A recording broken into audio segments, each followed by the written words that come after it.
Hello everyone. Today I want to talk a little bit about stuff that we do as insurance agents for Medicare, even for regular insurance that we don't get compensated for, right? So there's a lot of things that in our career as financial planners or financial consultants, for people that help people with insurance, a lot goes into building up that case, right? Also, there's a lot of maintenance that we're not compensated for either. And this becomes very apparent when I look at Part D, Medicare Part D drug plans, because in order to best service our client, the only thing that we can provide advice for really is the plan, right? We can take the drugs that they have, the pharmacy that they go to, and then we can project what the best plan is. But that's in a vacuum. We don't live in a vacuum, and for sure the prescription drug world is not living in a vacuum. Good example is coupon cards, right? There's GoodRx, Single Care, tons of them popping up.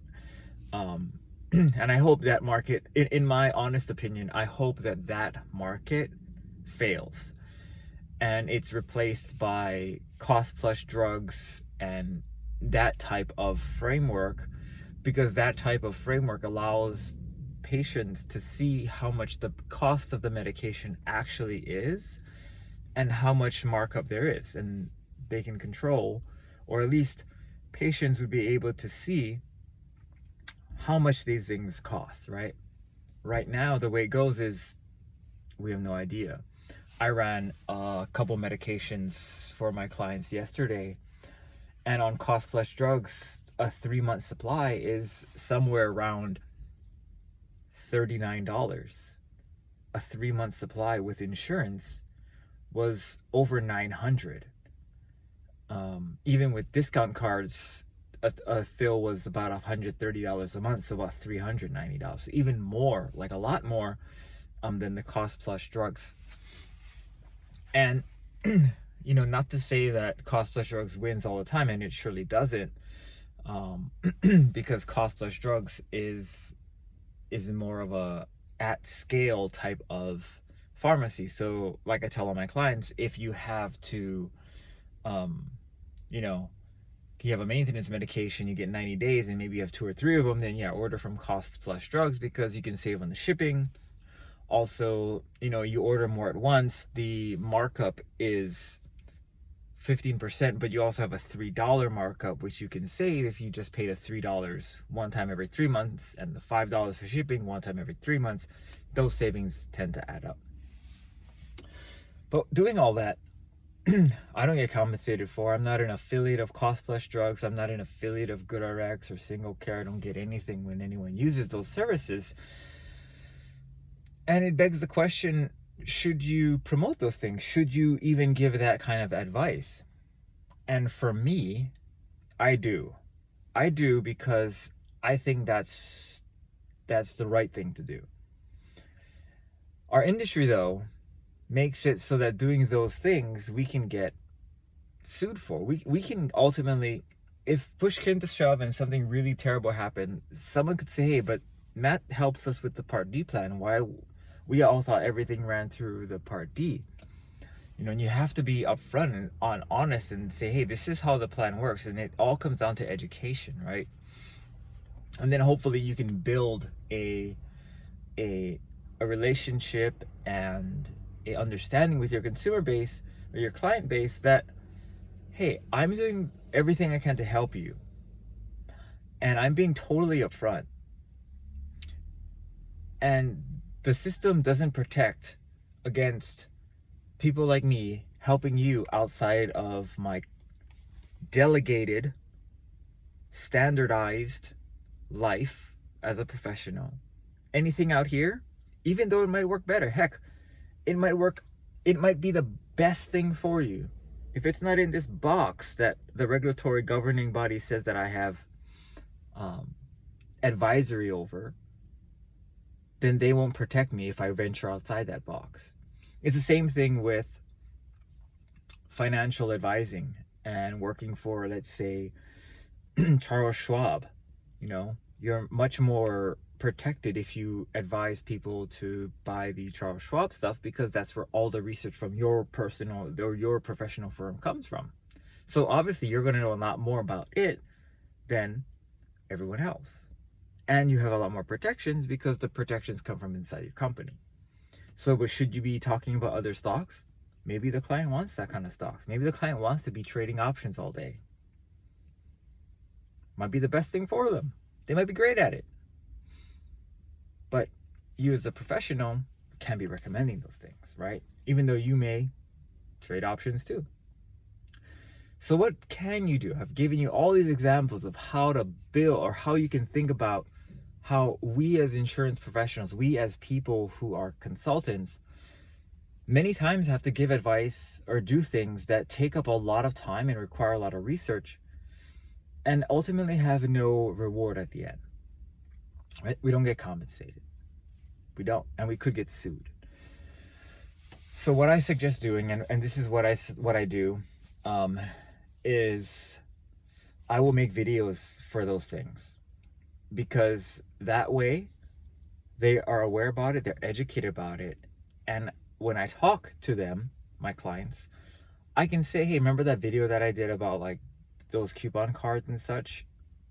Do the research, you can get it, and I'm going to help you, but let me know, how you want to use your insurance, or how you want to pick up your medications, because it's really difficult to serve. Like I spent, and this is bad on me, I spent probably, like yesterday I spent alone about 2 hours helping someone figure out where, drug plan versus coupon card versus cost plus drugs, and then I think it was on Tuesday. Yeah, Tuesday I spent another like 2 hours helping someone, because they had multiple medications that had multiple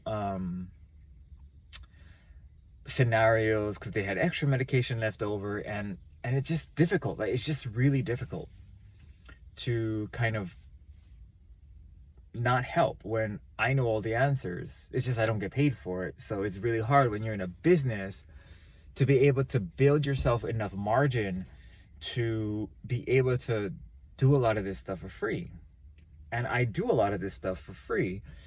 But you can think about how it plays out, right? Like all this stuff that I do for free is starting to overpower all the stuff I do that I get paid for, at least time to money wise, right?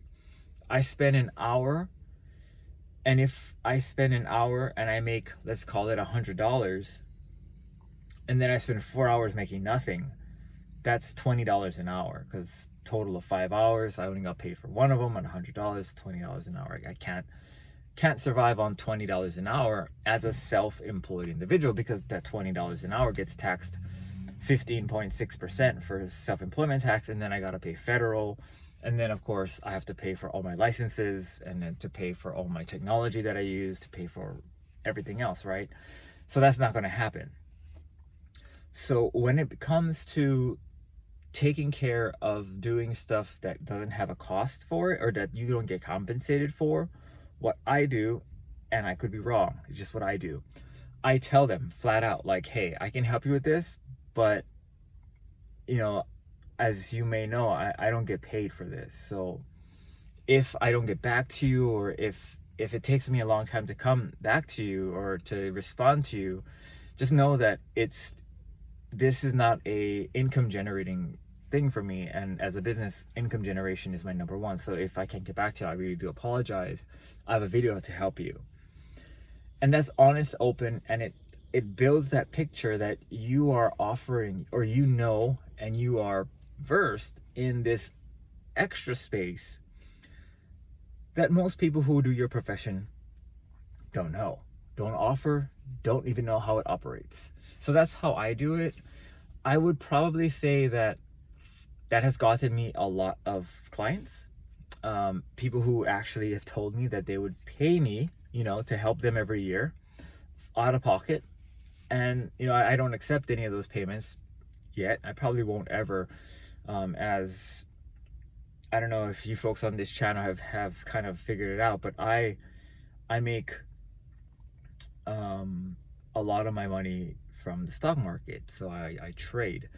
And I've recently finally deactivated all of my advisory licenses and stock licenses so that I can actually trade and talk about trading, talk about like the mechanics of trading.